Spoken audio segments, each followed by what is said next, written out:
Now, modern cars are really expensive, aren't they? And you can kind of see why, because European regulations when it comes to emissions and safety are absolutely sky high, bringing the price of cars up and leaving a really big gap at the base of the market.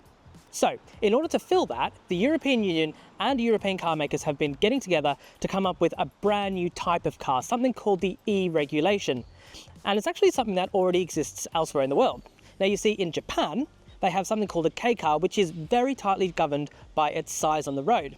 And it's apparently being used as a model for that future E-regs, which is why we've come all the way to Japan to drive this, the Nissan Sakura, which is an all-electric K-car, and it might actually show a few little teasers about what to expect when the E-reg cars arrive in a few years' time. So, what exactly is a K-car? Well, a K-car has a very stringent set of regulations in terms of its size and, if it's a petrol version, engine size. But when we're talking electric, that bit is irrelevant. So the Nissan Sakura is under 3.4 meters long, which makes it absolutely tiny on the road. But there's also a regulation in terms of width. There isn't, however, a regulation in terms of height, which is why quite often you see them with a really tall sort of boxy shape. They also come in front-wheel drive, all-wheel drive, rear-wheel drive in some cases, huge variety. So there's nothing in the regulations that stipulates what type of car it is, only how big it is. Now, how does that relate to the sort of cars that we'll see in the E-Reg in Europe? Well, it fundamentally is probably going to be based more so around the sort of safety features and also maybe a little bit about size, but not quite as stringent as they are here.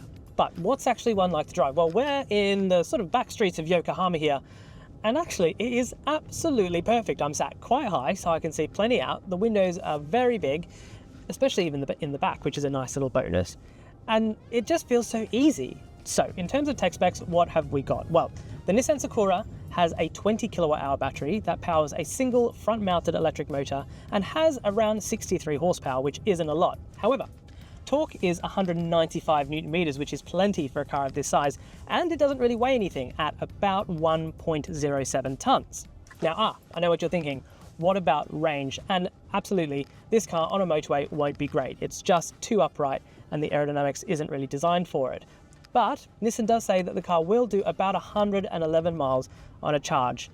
This isn't the most efficient electric K car around, however. Honda do one that has around 160 miles of charge, and it's a little bit smaller and a little bit better at high speed. So E-Reg in Europe, you'll find something that's a little bit more efficient than they are here. Now, just quickly, whilst I have you, did you know that you can actually buy and sell your car at autoexpress.co.uk? So if that's something that you want to do, make sure you click the link in the description below and we'll run you through the process. Tiny car, does that mean that it has a tiny interior? And the answer to that is no. It feels so incredibly spacious in here. Now, I know that's easy to say with an EV. You've got a tiny nose, you've got all the space because it's very tall, but really there is loads of width and there's loads of places to put things. We've cup holders in front of the air vents and we've got little shelves everywhere. It's also really cleverly designed as well. So things like the front seat is sort of like a nice benchy thing, and you've got an armrest in the middle. You've got these little cutouts in the door cards so you can rest your elbows there as well. You've also got all the tech you could ever want. We've got a full sort of twin color screen display with built-in nav and all of that stuff. There is loads of space in the second row. The boot is a little pokey at about 107 litres, and it kind of fills it. Behind the rear seats, there's not much in terms of versatility back there, but you can fold the rear seats down to effectively turn this into a miniature van, and that's quite a lot of fun. Now, once again, the relevance to E-Reg cars is a bit loose. I mean, we haven't actually seen anything from the European manufacturers so far, but we know from this car that all of that tech, all of that modern car convenience is very possible in a car that's this small and this cheap, which brings me on to the price. In Japan, you can buy a Sakura in its basic form for just around £12,000.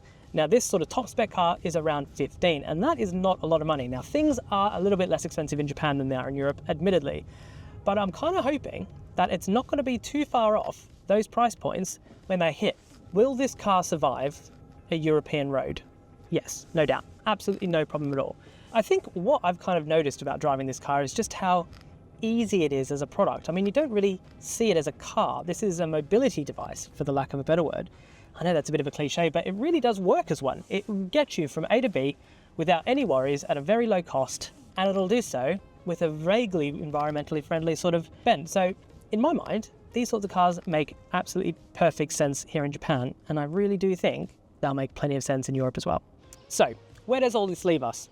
Well, we know that the Japanese are really good at taking something very small and turning it into something very interesting, but what they've done with this is really impressive. Considering this car's footprint, there is so much space inside, it's really versatile, and it also feels like a proper grown-up car despite the fact that it is based off those smaller regulations.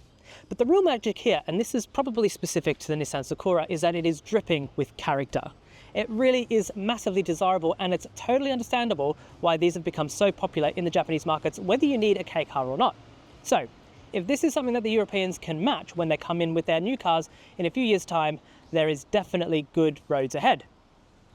Bring them on.